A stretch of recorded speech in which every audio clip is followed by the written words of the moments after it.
Catching an unbroken wave is one of the most difficult things to learn as a novice surfer. It requires a lot of practice. Your patience and hard work will be rewarded though, as nothing compares to the feeling of dropping in on a green wave for the first time.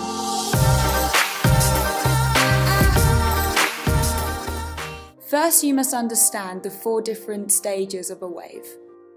At stage A, the wave is a lump and it will be impossible to catch. At stage B, this is where you want to catch a green wave. This unbroken wave shape has the perfect power and steepness for you to paddle into it. At stage C, the wave will break onto your back. At stage D, the wave has already broken and has now become whitewater. Now let's have a look at how to catch green waves.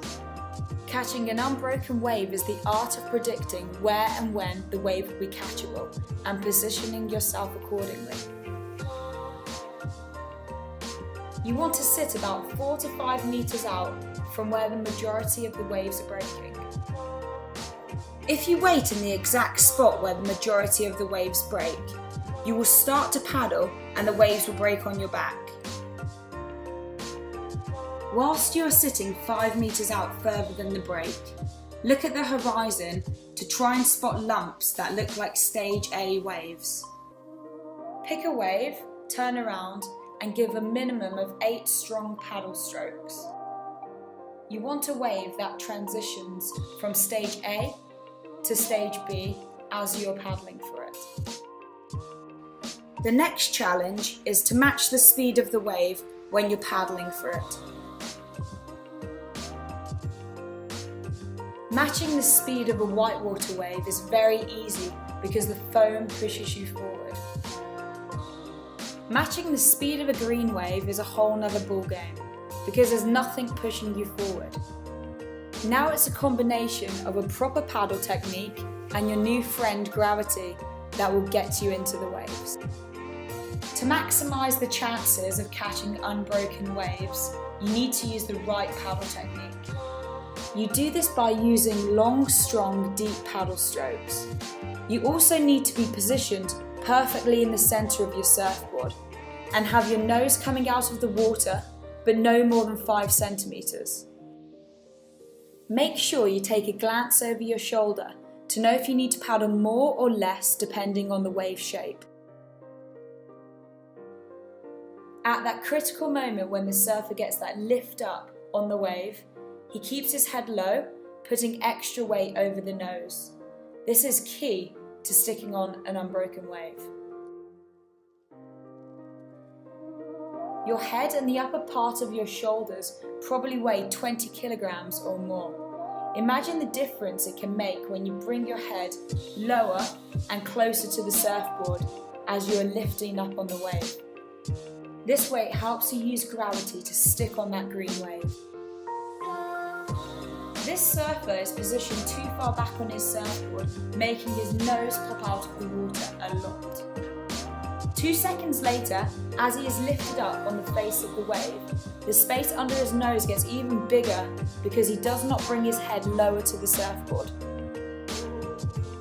Often, when the wave is at a steeper stage, you won't feel like you need to bring your head closer to the surfboard's nose.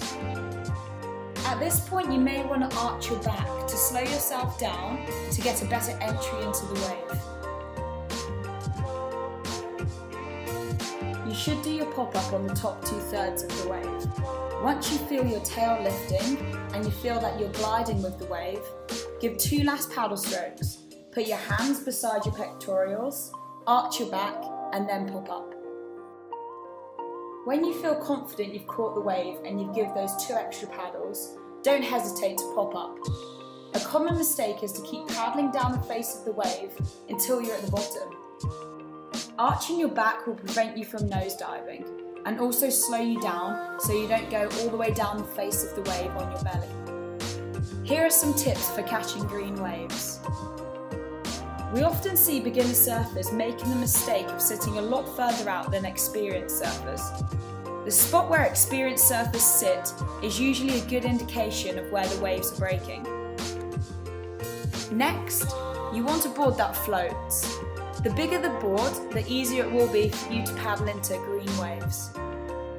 Catching a green wave is about paddling fast enough to match the speed of the wave. Since the board is big, it paddles much faster than a smaller board. It makes it easier for you to catch a green wave. Better surfers catch more waves because they move around a lot. The more proactive you'll be in positioning yourself in the right spot, the more waves you'll catch. Here are some common mistakes.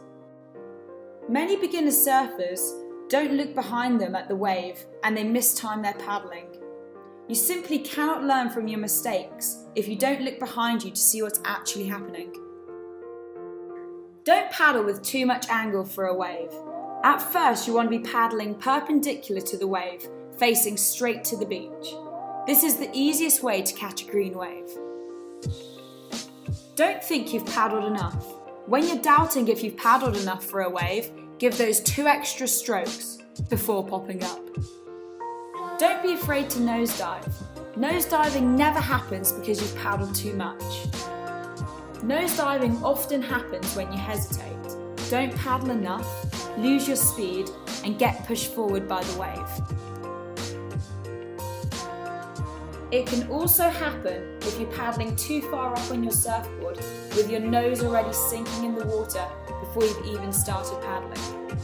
You may also nosedive when you're trying to catch a wave at stage C, when the wave is already breaking.